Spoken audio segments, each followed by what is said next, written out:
Hello, so ang pag-uusapan natin ngayon is kung paano kayo magbayad ng monthly subscription using credit wallet.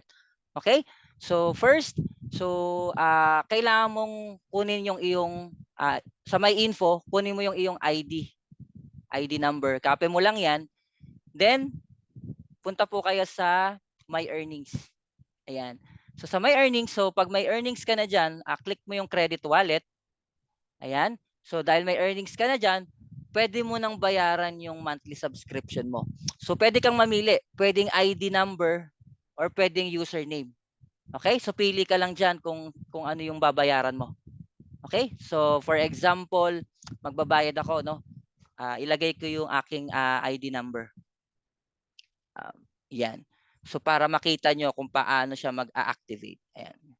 So ilagay mo lang diyan. Pili ka lang diyan, guys, ha, kung ayan, user ID or username. So isa lang diyan, pwede na 'yan. Okay, so sa akin, for example, ito, lagay ko lang yung aking ID number. Okay, then dito pipili ka. So ayan, so ito, membership.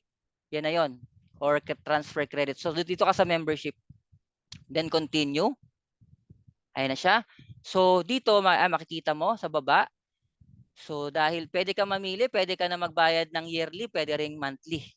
Ayan siya. So for example, monthly lang.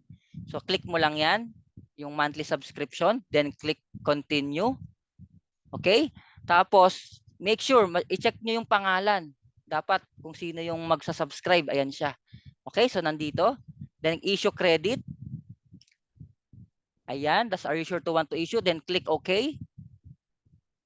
Ayun na. So nandoon na siya. Nakabayad ka na ng monthly subscription mo. So ganun kabilis. Pag click mo yung credit log, i-check mo diyan, nandiyan na.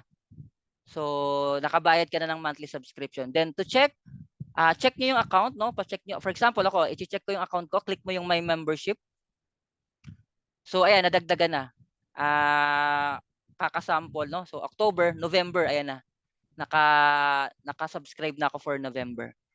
Okay, so ganun lang po mag-subscribe monthly using our credit wallet. Okay po? So, thank you.